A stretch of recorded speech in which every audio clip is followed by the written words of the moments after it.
শীতের শুরুতে খাগড়াছড়ি ও সাজেক ভ্যালি মুখরিত পর্যটকের পদচারণায়। এ নিয়ে আরো জানাতে খাগড়াছড়ি থেকে যোগ দিয়েছেন সহকর্মী সমীর মল্লিক। পর্যটক যেহেতু বাড়ছে, ব্যবসায়ীরা কতটুকু আশাবাদী লাভের বিষয়ে আর নিরাপত্তায় কি ধরনের ব্যবস্থা নেওয়া হয়েছে? দেখুন, পুরো শীত মৌসুম ধরে কিন্তু খাগড়াছড়িতে পর্যটকদের যে আগমন সেটি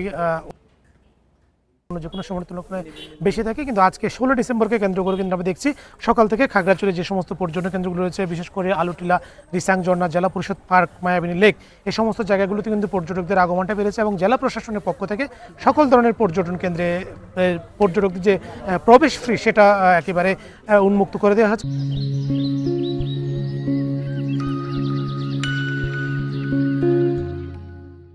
অর্থাৎ কোনো ধরনের টিকিট কাটা ছাড়াই পর্যটকরা কিন্তু ভ্রমণ করতে পারবে। আমরা এই মুহূর্তে রয়েছে খাগড়াছড়ি অন্যতম একটি পর্যটন কেন্দ্র জেলা পরিষদ পার্ক। সেখানে আমরা দেখেছি সকাল থেকে ইতিমধ্যে অন্তত 1.5 থেকে 2 হাজারের বেশি পর্যটক ভ্রমণ করেছে।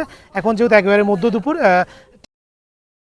পর্যটকদের যা চাপ সেটি বাড়বে। আমরা কিছুক্ষণ আগে এখানে এসেছি, আমরা দেখেছি এখানে বিভিন্ন বিশ্ববিদ্যালয় বা ঢাকা, চট্টগ্রাম সহ দেশের বিভিন্ন প্রান্ত থেকে কিন্তু পর্যটকরা আসছে এবং খাগড়াছড়িতে যে সমস্ত পর্যটকরা আসছে তাদের অধিকাংশই গন্তব্য হচ্ছে সাজেক ভ্যালি। সেখানেও আমরা দেখেছি সাজেকে আসলে কোনো রিসোর্ট, কটেজে বা রুম খালি নেই, সেখানে প্রত্যেকটি কটেজ, রিসোর্ট কিন্তু ইতিমধ্যে বুকিং হয়ে গেছে এবং পর্যটকদের এই চাপ পুরো ডিসেম্বর মাস জুড়ে থাকবে এবং নতুন বছর জানুয়ারি, ফেব্রুয়ারি পর্যন্ত যে শীতকালীন মৌসুমের যে পর্যটকদের চাপ সেটি অব্যাহত থাকবে।